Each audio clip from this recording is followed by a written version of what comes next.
I'd like to call this meeting to order. If you please stand for the Pledge of Allegiance.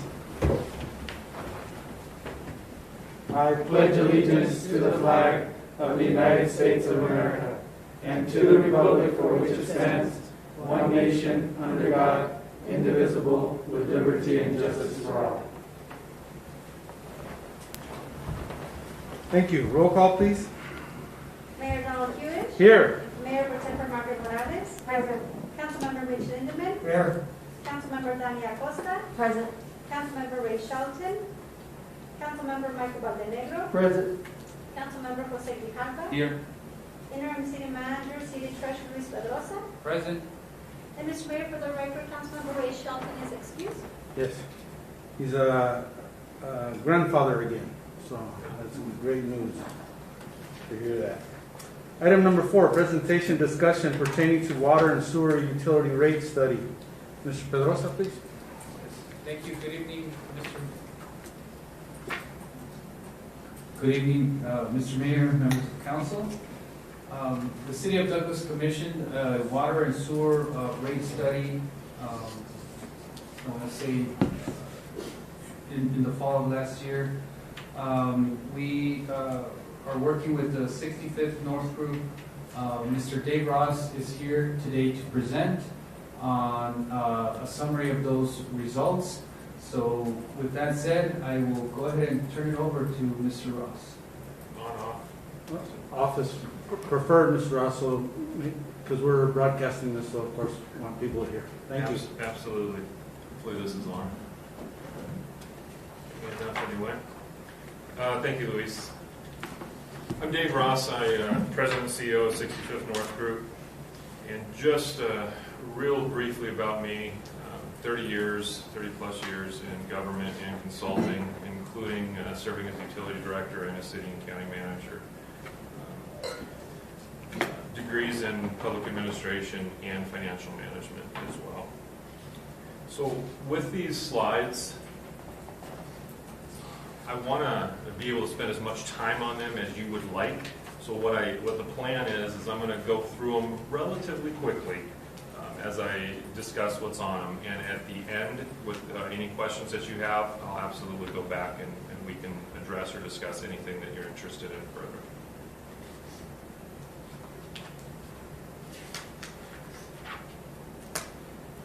So the purpose of the study,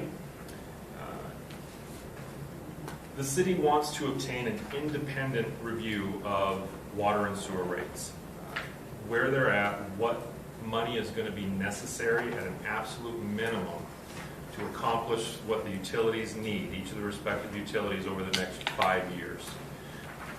We want to have that independent look at where revenues would be without a rate increase and where expenditures are going to be without anything else affecting the study. Now, the goals of the study and the objectives are going to be, in part, you want to yield full cost recovery. So you want to be able to recapture what your expenses are going to be in the utility. You want stability and predictability in those rates. And we'll talk about that further, certainly, because there's different options that we're going to go over with you. And having that stability and predictability is important. Conservation is also important when you're looking at water rates. You want it to be simple and easy to understand for the ratepayers, for the people that are using it, and you're going to want it to be very simple to administer for staff. And obviously, being legal and defendable is important. So it's been about 10 years since the city's had a rate study done. Now, there's some challenges associated with that, and there happens to be some very good things that the utility, especially the water utility, has going for right now. Just to summarize that, just to give you a quick overview on it, clearly when we're looking at making sure that utilities can cover all their operations, their maintenance, their debt service, whatever loan payments they have, and their needed capital improvements over the next 5 years, it can be challenging when rates haven't been adjusted in so long. But the city is actually in pretty good shape when it comes to that, because the water utility has a healthy unrestricted fund balance right now. The sewer utility, it's not in as good of shape, but it's not bad. I've definitely seen a lot worse. So the utilities have some very positive things that we're able to work with when we're recommending not only what rates need to be at a minimum, but how to get there and how to get to those rates with the absolute minimum increase. That's what we're looking at. That's what staff wanted to look at. That's what we want to look at as is necessary to accomplish the objectives. So we're going to start with the summary, conclusion. So we're jumping to the end right here. Now, if you look at paying cash for your needed capital projects over the next 5 years, especially the first 3 years, which is when the majority of the projects are listed in your CIP. If you were going to pay cash and cover all of your necessary other expenses, you'd be looking at an approximate 42.5% rate increase for water. Don't choke on that real quick, because we made sure working through this that there's other much better options for you. But that's the worst case scenario that could have been had some other things not existed, and we'll get into those. So right now, existing rates in both water and sewer are not adequate to cover all of the necessary expenses over the next 5 years. The rate methodology that the city has used, meaning having residential versus commercial taxpayers pay based on the size of the meter that they have, regardless of what they use it for. It doesn't matter whether they're a commercial property or a residential property. They're going to be paying based on the size of their meter and how much volume they use every month. It's a very fair way to do it, and we believe that the city should continue doing that so we don't alter that methodology. To help keep rates in the water utility as low as possible while still accomplishing everything, we're recommending that you draw down your unrestricted cash by $1 million and use that to offset rate increases. So the money that you've been saving over the years, some of it should be drawn down. Rather than pay cash for all of your capital expenses, which has its advantages, however, when you're looking at paying cash, you're having 100% of those expenses paid for in year one. And yet the assets that are purchased with that money are depreciated over 10, 15, 20 years. In reality, there is a benefit to having those ratepayers in those future years pay for their fair portion of that purchase that you just made today. In addition, clearly it's also going to lower the amount of money that's necessary in the next 5 years, and thus keep rates lower as well. Now clearly, we all know this, when you borrow, there's interest payments as well. So that is something to take into account. So what we wanted to do is recommend something that's a healthy balance in your capital planning. And that is to pay cash for 25% of your expenses, your capital improvement plan expenses, and to borrow for 75% of them, in addition to drawing down that $1 million. We'll get into that more. The result in the best case scenario is a nominal, not the 42% that it could be, but a 5% increase to your water rates, and a 5%, anywhere between a 3 and a 9% increase for your sewer rates. And we're recommending, for ease and simplicity, that it also be a nominal 5% increase. We'll get into that. Right now, your rates in the city, you have on the left side right there your base rates inside city. Those 3/4 inch, 1 inch, 1.5 inch represent the size of the meters. And when we're talking about 1 inch, 1.5 inch, that's going to be the diameter of the meter that's connected, that the water's actually flowing through from the system into the property, whatever it may be. Your residential customers, almost entirely going to be under that 3/4 inch. I believe 90%, right around 90% of the customers, the water customers in the city of Douglas, fall into the residential category. So that's by far going to be the majority of your users. Right now it's $15.50 a month. That's a base rate that's charged, whether there's any water flowing through it or not. And then depending on how much consumption you have, you're paying anywhere from 85 cents per 1,000 gallons to $1.05 per 1,000 gallons of water. And then at the bottom is your rates outside city limits, since the city utility, water utility also provides water to some customers outside the city. Now the fun one. How do you guys compare in your water rates to other, say, comparable jurisdictions? We looked at 3 separate types of comparable jurisdictions. One, we looked at municipal governments in Cochise County. We looked at private water utilities in Cochise County. And then we looked at municipal utilities that are comparable in the number of meter connections that you have.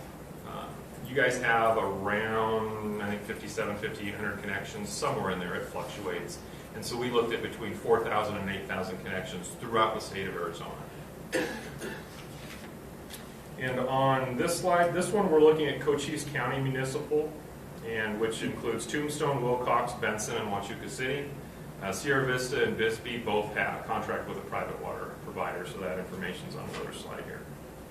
The average residential water bill for 10,000 gallons of water, we have to pick some number for a fair comparison. So for 10,000 gallons of water flowing through every month, the average for those other utilities is $29.90 a month for residential. Commercial, it's through the roof. It's over $100 a month that they charge their commercial customers. Douglas, you're at $21.80. Significantly less. So if we're looking at just residential, it's $8.10 a month higher than the other jurisdictions on average, or 37% higher. Looking at the private water utilities, $43.29 is the average residential for 10,000 gallons. And again, you're at $21.80. So they're 98% higher than here, which is an excellent thing for your customers. You're significantly lower here. I'll read off just a couple of them. I have all of the private utilities. There were 16 of them that we evaluated here in Cochise County. I'll read off 4 of them. Arizona Water Company in Sierra Vista and Bisbee. Sierra Vista's $40.98 a month. Bisbee's $42.11 per month. Naco Water Company is the highest. That's $85.30 per month. Of course, they only have 372 connections.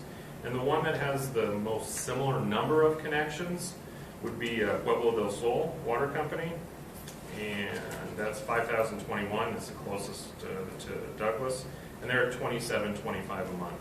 So even with them, they're still $6 higher a month.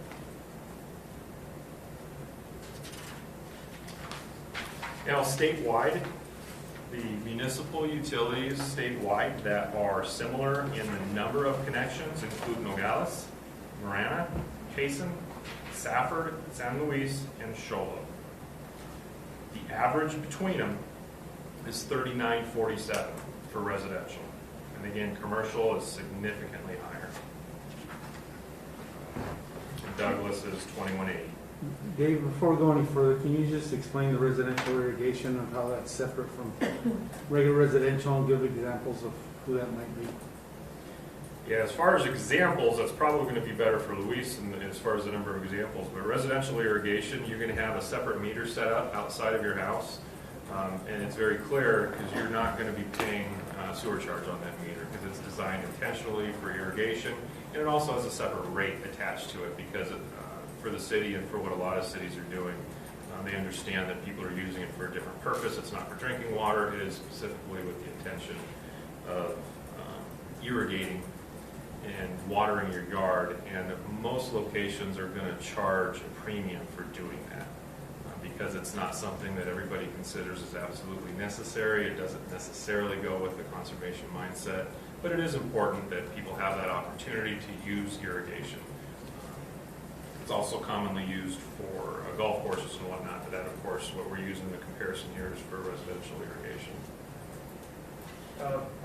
Mayor, members of council, yeah, what we use it is, what Dave was alluding to, is for those customers that wish to separate that irrigation component from their regular use.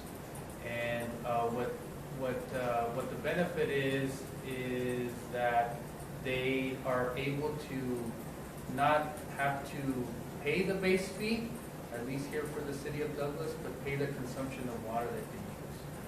What that does is they purchase their own meter, and they choose to just dedicate it for irrigation purposes. Here in Douglas, it mostly gets utilized by the commercial sector, not by residential per se. So that's typically how it's utilized here.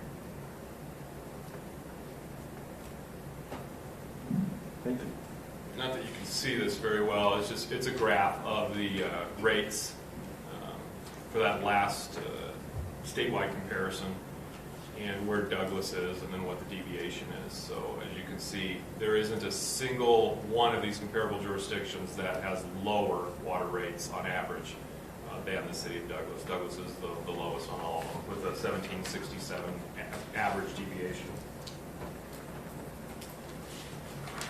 So as we're looking at what do we need for requirements, so to know what we're going to need for rates, first of all, we got to do a couple different things. We need to look at your revenue requirements. How much revenue is the utility going to bring in on what we anticipate without any adjustment to rates? And what are the anticipated expenses over the next 5 years? Again, operations, maintenance, debt service, capital. So what we're looking at right here is some of the assumptions that we used. We used flat service and CIP fee revenue.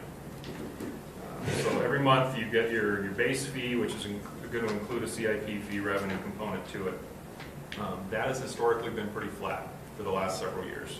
So we're continuing with that for our projections to have a flat revenue in those areas. The annual increase in usage over the last few years has been 4.1%. That's for a variety of reasons, of course, and that can fluctuate.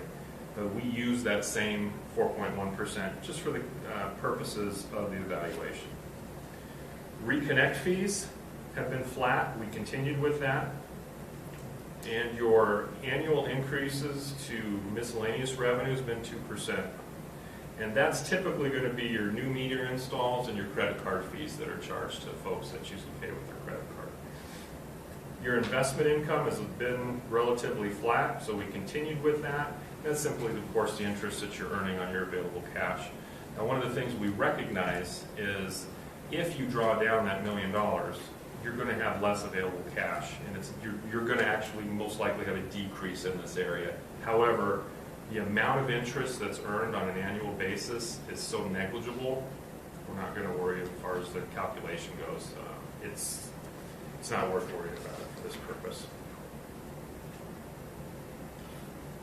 So here's your revenue that is anticipated for this year and then for the next 5 years of the rate study.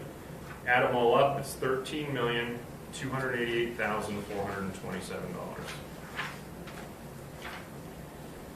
Now let's look at the summary of your anticipated expenditures. So our data show that if you pay cash for all of your CIP projects in the next 5 years, along with all the other expenditures for operations, maintenance, and debt service, you're going to need to come up with $18.323 million. Now, you had $13.288 was the projected revenue. So there's clearly a $5 million plus difference in that. However, if you choose to borrow for 75% of the capital costs in the first 3 years, pay cash for 25%, what we believe is a healthy balance between that. Your expenditures in that same 5-year rate period are going to be $15.679 million. The difference drops to $2.39 million. So the difference between the two, paying cash, means you're going to need to come up with an extra $2.644 million in order to meet the objectives of the rate study, and that is to make sure that all of your expenses are met in that 5-year window. That's where we have to look at it for the purposes of a rate study. We can't go beyond that, even though we realize that any rate increase will likely continue beyond that, or at least those rates where they're set will continue. However, that doesn't have to be the case. Rates can drop at that point when you relook at things, depending on what your capital needs are, what your expenses are going to be in the future. But for this study, clearly, there's a $2.6 million, I'm going to call it a savings, less of an impact to the ratepayer if you choose to have a balance between your borrowing and paying cash for capital projects. And this is a chart that shows just visually that difference. Revenues and expenditures and the differences, whether you're paying cash or borrowing.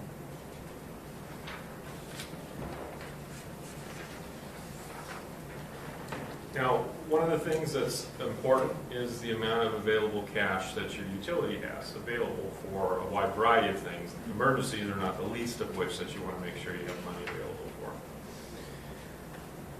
Right now, your unrestricted cash in the water utility, if you were to do that $1 million drawdown but not do any rate adjustments,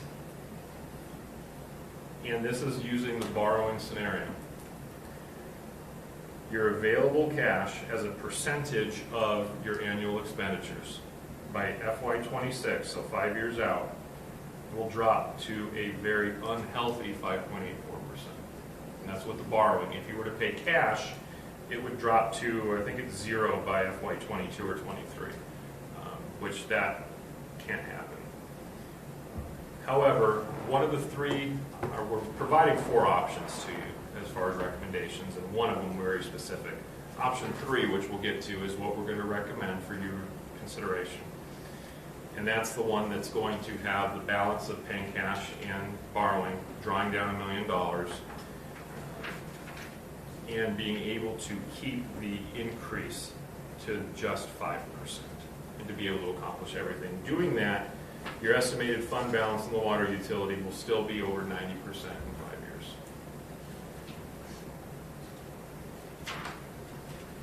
Let's talk about the 4 options. David, may I also ask something right here? Is what would be your recommendation as far as the unrestricted cash? What percentage is a healthy percentage? Generally, what I like to see, at a minimum, see, utilities are different than your general fund. Since we're speaking of utilities here, I am uncomfortable personally with anything under 25% for total unrestricted, but I also want to see what I'm going to consider an unrestricted as far as any of your debt service. I like to see a minimum of 1.5 times debt service coverage ratio. In this particular case, 90% is very healthy. I would say, I have to look at my numbers exactly, but you're going to probably want to be in the 60 to 75% range at an absolute minimum. So looking at the 4 options, and of course, you can choose anything you want when it comes time to do it. These are what we're discussing, what we evaluated, and then we're going to recommend option 3. So all of them have the same assumptions: 10,000 gallons of water, 3/4 inch residential water meter. Under this one, your average residential water payer will go from $25 a month to $35.62 a month. That's a $10.62% increase. Personally, I think that's too high. That's going to cause some rate shock and to not only the customers, but probably some unhappy phone calls as well. However, this is the one that would be necessary if we're going to pay for cash and we're going to meet all of our expenses. And David and Luis, please help me with this. This many times with our community, the water bill gets confused a little bit because we have all the other utilities included in there. So I would encourage everyone, you may hear that the average bill is $25. Well, if you're looking at water, that's what you need to look at, and not the sewer or the sanitation, the solid waste fees. So please don't sit at home and say, I wish my bill was $25, because just look at specifically at the water. And that's a good point. And this also, to that point, Mayor, also uses the assumption of 10,000 gallons. If you use more than that, Right. it'll be different. If you use less than that, it'll be a little bit different. Well said, Mayor. Option 2, this one, rather than pay cash, this one implements the borrowing scenario. However, there's no drawdown of any of your available cash. Under this scenario, you go from $25 a month on that same scenario again to $30 a month. So there's a $5 increase or a 20% increase. That's in the first year. And with each of these scenarios, there is a continued increase year over year necessary to meet your minimum obligations that are going to be needed for these utilities. Option 3, didn't show up very well on the slide. You're going from $25 a month to $26. It's actually $26.28. I typed it wrong on here. So it's $1.28 a month. This one uses borrowing. It draws down the available cash reserves of $1 million. And it results in a nominal 5% increase the first 3 years, 8.5% increase the last 2 years. Using all of those scenarios, your total bill will be $34.07, your water bill, in 5 years. That rate right there is less than the average private bill today in Cochise County and less than the average statewide comparable today. So under this scenario, your rates in 5 years under these assumptions are still going to be less than what people are paying today outside of the city of Douglas for repairs. I think that's important to note as well. Option 4, wanted to provide the council with an option to shift the burden of any necessary increase to 100% usage, which can encourage conservation even more than it's already done. The reason I do not recommend this, one, it's shifting the burden 100% to your volume users, or to the, if everybody stays the same, residential, it's not going to make that much of a difference. However, for your larger volume water users, nursing homes, hospitals, it's going to affect them at a much greater rate than it will everybody else. Something that I think is important to consider. Additionally, your base rates are where the utilities, I want to call it guaranteed income, comes in. You know that you're going to get it every month. Water usage, you don't know. That can fluctuate, and there's a lot more risk of not meeting your financial objectives if you shift 100% of the necessary increase straight to usage rather than a combination of base and usage. Okay, on this slide right here is your current rates on the left, your proposed rates on the right. So you're looking at $15.50 residential base going to $16.28. It's a 78-cent per month increase. Assuming you're between that 8 and 20,000 gallons a month, which is what most people are for residential, you're looking at a 5 cent per 1,000 gallons increase. And again, based on 10,000 gallons, it's $1.28 per month.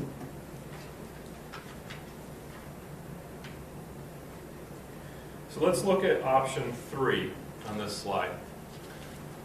On the far left, of course, you got your meter sizes, you've got the current rates, and then under option 3, we increased 5% in 22, another 5% in 23, another 5 in 24, 8.5, and 8.5.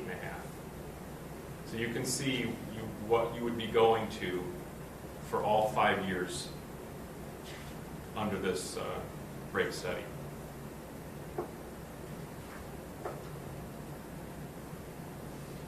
The next slide is the same thing, I'm sorry, Dave, could you go back a slide? And the consumption part of it is per thousand? per 1,000 gallons. Right. Yes. So not a total, folks, per thousand. It's per 1,000 gallons. So, you know, on average, a nickel per 1,000 gallons for the first year, and it really doesn't go up much more than that. Mayor, Yes, please, can Mr. I Raymond. interrupt with a question?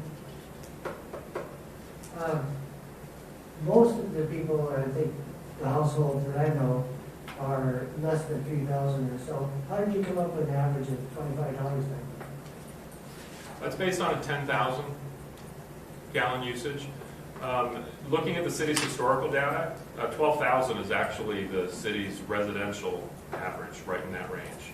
10,000 is much more typical that I see. I'm surprised. Yeah, I was too. It's a little higher than I was anticipating, so I figured I had to use some number. So I used 10,000 as a pretty middle of the road number. So we're talking about an 85 or 89 cents.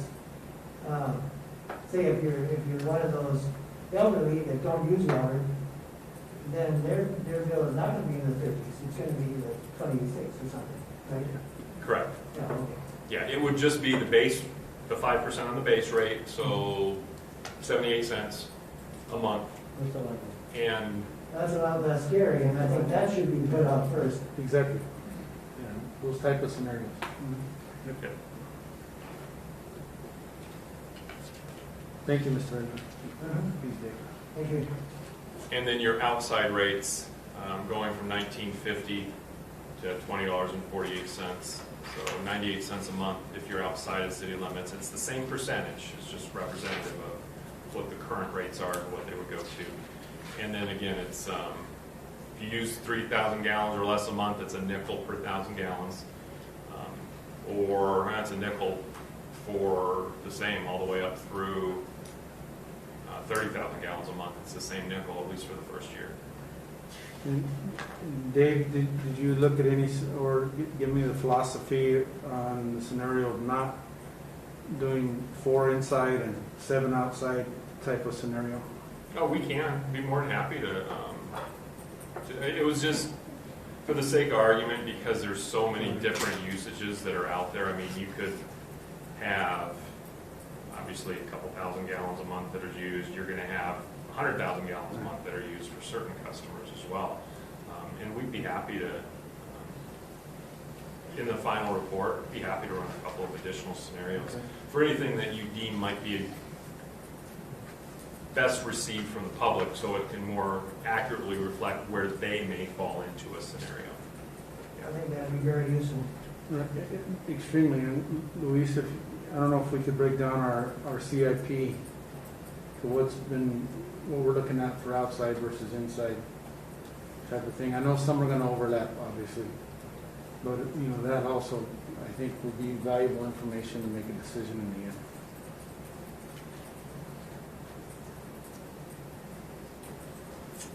And we're not recommending any, well, we're recommending 2. Other than these 2, we're not recommending any changes to any of the meter install related fees. Recommend those stay the same. Now your turnoff fee, we're recommending a $5 additional cost, and that's to represent your fully loaded labor rates for what it's actually costing employees to go shut off that meter and to take care of that process, whether it be for non-payment, whether it be for somebody that just says, hey, I want my meter shut off for a few months, I'm going to be out of town, whatever the case may be. It takes your staff time. The current rate is $20, $25 is what it should go to. What you do not have right now is a meter testing fee. You're going to AMI meters, there may be some people who say, you know what, I don't trust this thing. I want you to check to make sure it's accurate. There's nothing wrong with that. It takes staff considerable time to pull that meter, to take it down, to test it. While there's nothing wrong with doing that, and everyone has the right to do it, you should have a fee implemented if, in fact, the meter was accurate to within 5% of where it is supposed to be. If it's not accurate, I recommend not charging the fee, and that's what we're recommending on here. Otherwise, it does take significant time to run through that process. So something to consider. Mayor, Yes, please. all of our meters have been changed over to the new electronics, so there shouldn't be any problem. I would hope. Yeah, the concern in talking to some of the water utility folks is that the unknowns of people saying, hey, I used to use so much water, now all of a sudden I'm using more water, I don't think it's me, I think it's the meter. You know, it's a legitimate concern that somebody may have. But yes, the hope, of course, is that you won't have to worry about it, that everyone's comfortable with the accuracy of the meters. And that, you know, the meters generally, they're highly accurate, just incredibly accurate. But that was the concern, so it's something that we wanted to be able to address for you. And with AMI, we are able to tell the customer how much per hour they're consuming, so we were able to actually provide more information to put them at, at ease that, hey, this is the type of consumption you're doing at this hour. So you can possibly be able to help them out that way and answer their questions. Good, thank you. This slide, I did change the 10,000 up to 12,000, which was based on what I had seen from the city's residential average. And again, whatever Luis directs us to do for other scenarios, we'll be happy to run those for you and put them all in the report for you. But under a 12,000, you'd be going from 2,690 to, as you can see, 2025 the following year, and all the way up to 3,666 a month in 5 years under that scenario. And clearly, again, if you're 3,000 gallons a month, it's much less than this. So this is probably a question for the end, but I'm going to ask it before I forget it. Is we should be looking at this every 5 years?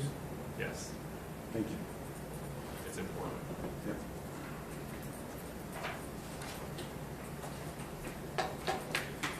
Wastewater. That's the end of the base summary for water. Let's jump to wastewater. Right now, you have fees that are set based on per dwelling unit, at least for residential. So it's a flat $25 inside the city, flat $40 outside the city. And then your commercial is based on your usage. And there's surcharges depending if you use a lot. That's just an overview of your current. Let's look at rate comparisons. We compared in-county municipal and statewide municipal. We did not use private because I think there were 2 of the private that did it, and it wasn't worth it because for the most part, the private water suppliers, that's all they supply is water. People are on septic, and there's no point in it. So using Sierra Vista, Tombstone, Bisbee, Wilcox, Benson, and Huachuca City, the average is $32.53 a month. You guys are at 25. They're 30% higher than you are. The statewide comparison, it's $38.20 a month is the average, or $13.20 higher than where Douglas is. And again, that's Nogales, Marana, Payson, Safford, San Luis, and Sholo. Never mind, Payson is not one of them. It's all about Payson. Quick slide. Here, what we're looking at on this, the key factor on this is your reserves, your available unrestricted cash reserves in the wastewater utility. That's what that line is representing. That's what those percentages represent. So again, we're looking at your percentage of unrestricted cash as a percentage to that year's total expenditures. Now, with what your wastewater utility debt service coverage ratio should be, mind you, only one of your existing loans that I noticed had a mandatory 1.5 or debt service ratio coverage. Whether they have it or not, you should have it. It's still your cash. You can use it as you need, but it should be there from a good financial management perspective. So using that 1.5 times coverage for the loans that you will have, that you currently have, and a 25% unrestricted balance is what we're going to recommend. you should have a 74.5% reserve in fiscal year 26. This chart shows that without a rate increase, you will be at 35%.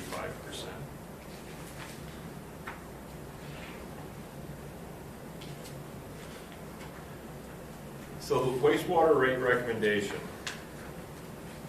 anywhere between 3 and 9% will allow you to meet objectives. 9% will get you to that full amount that we recommend. However, I also believe there's value in keeping things simple and still meeting your objectives. A 5% increase in wastewater rates to mirror what the water rates are will still allow you to have a moderately healthy fund balance, along with taking care of the needs that you need to in the wastewater utility, the sewer utility. And that 5% increase would go from $25 a month. Again, this is going to be for all residential because it's on a per dwelling unit, to $26.25 a month. If you did a 3% increase, it'd go up 75 cents a month to $25.75. Again, your 5% goes up $1.25, and a 9% increase, it goes up $2.25. And that's your first year. So what all results from this? So your in-city residential wastewater, assuming a 5% in year one, would be $1.25 more per month in that first year. Using option 3 for the water increase of 5%, that would be $1.28 per month, assuming that same scenario of 10,000 gallons residential. The combined increase under those scenarios is $2.53 a month, or just over $30 a year. And in so doing, each utility will meet their minimum requirements. And again, that's what we focused on doing. We wanted to keep this to the absolute minimum to allow the utilities to have the capital needs that they need, operations, maintenance, and their debt expenses covered.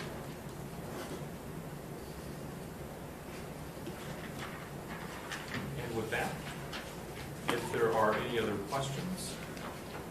Thank you, Dave. That was extremely clear. Appreciate it. Questions by the council? Thoughts? Mr. Redondo, I'm not remembering offhand, what is the emergency? Mr. Lisman, the garbage fee for residential is $20 a month. So,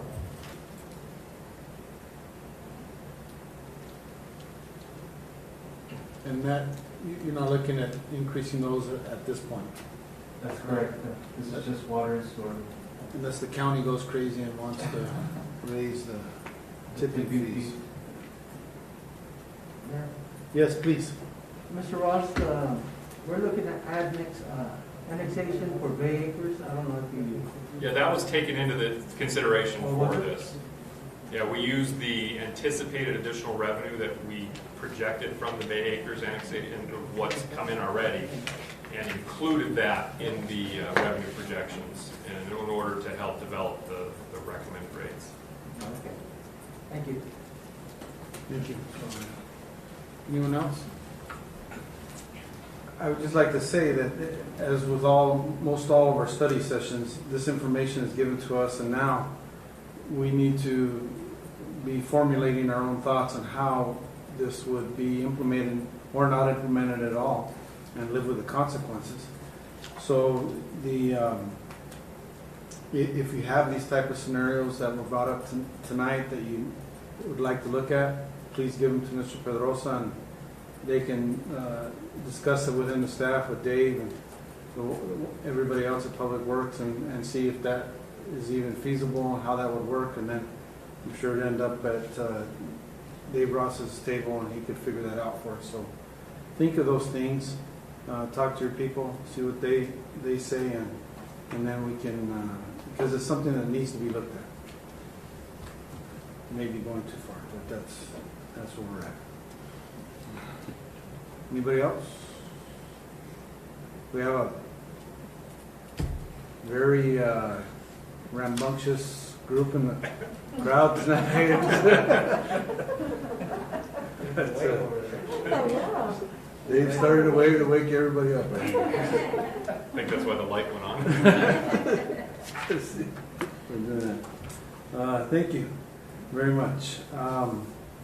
Before we go to item number 5, I just was made aware yesterday that former Mayor Michael Gomez has been in the hospital for a little bit, taking care of some medical issues. Just wanted to bring that to the public's attention. Please keep him in our prayers. And he's doing okay, so that don't get worried. But just wanted to let you know that he's a former mayor and part of our community. So, item number 5, adjournment. I have a motion. Mr. Mayor, Yes, please, Ms. I move Morales. to adjourn. Is there a second? Second. Motion by Mrs. Morales, second by Mrs. Acosta to adjourn this meeting. All in favor signify by saying aye. Aye. Any opposed, nay? Motion carries. We stand adjourned at 6:16.